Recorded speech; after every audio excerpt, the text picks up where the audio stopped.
سلام بچه، چطورید؟ من شده هستم. فونیکس کلینت خریدم. خیلی کلینت خوبیه. اولی توضیح بدم که این کلینت 3 سال برای زحمت کشیده شده و من قیمتش 150 تومنه. خیلی هم نرمه اگه دقت کنید، همه چیز نرمه. که یک کیپ هم البته خریدم، کیپ 150,000 تومن. خود 100 تومن خود کلینت 150,000 تومنه. از نظر من حمایت کنید زودتر حالا بیاد. خیلی هم حالا آپشن داره، آپشن های خیلی زیاد. موشن بلورش خوبه، مثلا تو یکی از اونا رو باز کنید تا صبح دکمه داره. خب دیگه بریم یه آموزش بهتون میگم لگتون کم بشه. شما میایید تو بخش پرفورمنس، بعد میرید روی لو سی پی یو لو مموری، میبینید که این هاتکیام و اینا یکمی گوشه دار شدن و بد شدن، به خاطر هم اف پی اس هم بیشتر میشه.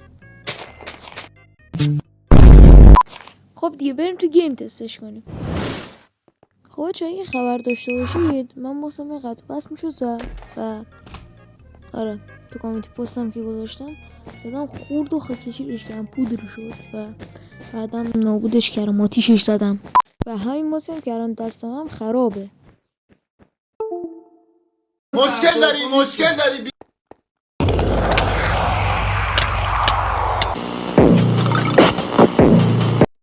خب دست قبل زیاد خوشایند نبود و بچه ها میخوام چیز کنم، تنظیماتش هم بذارم. بازم کامیونیتی پست گذاشتم اینو، بازم کامیونیتی پست گذاشتم، همه چی رو کامیونیتی پست کردم دیگه. نمیدونم مشکل دارم. پکمون هم داخل سرور دیسکورد هست، لینک دیسکورد من هم داخل دیسکریپشنه. این پک خیلی خوبیه و من خیلی دوستش دارم. قرار وقتی که 50 تایی شدیم یه پک بدم بیرون اصلا ماه.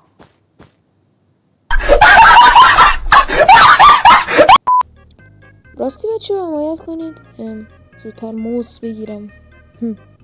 موز خاکشیره دیگه، خاکشیر رو نمیشه وقتی میریزیش نمیتونی جمعش کنی. البته میتونی ولی خب داداش یه کمی چیزه با قیچی میخواد بزنه. برادر دوتا بلاک بزن زیر پا، بیا دیگه. نگاه رو هوا موند. بچه اینترنت ایران یه کمی اوضاعش بده، نمیدونم و برم وای فای بخرم چیکار کنم.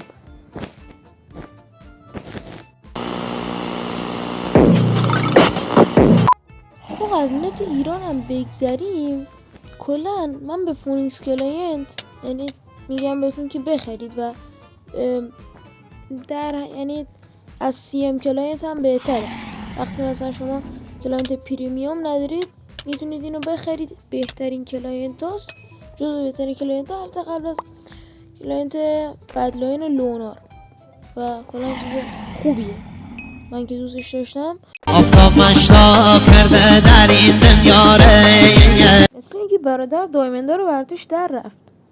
راستی بچه سابسکرایب یادتون نره، 50 تایی بشیم یه پک اصلا بدم، 100 تایی هم بشیم که یه دونه اکانت فونیکس کلینت قوره میدم. یارو هم بازیش خوبه و کلا 150 تومن از جیبم میره 100 تایی بشم و کلا چیزی از شما کم نمیشه. ولی خب امکان داره بهتون زیاد بشه چون میخوام قوری کشیش کنم. دوتا شارپنست پلاستیکیه، حالا برم بدش. یارو خیلی هم بازش کنه بوده.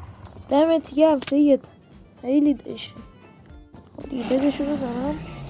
خودش رفت، آره رفت.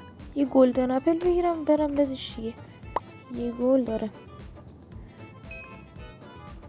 بزن بریم.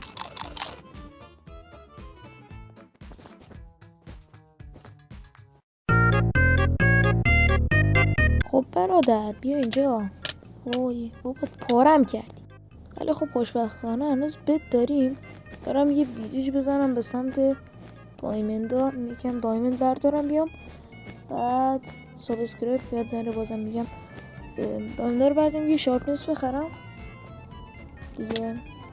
آره حداقل فایت دادن باشه آسون‌تر بشه لااقل. ولی خب داشمون استکه، فکر نکنم بتونم بزنمش. بازم کلاچ.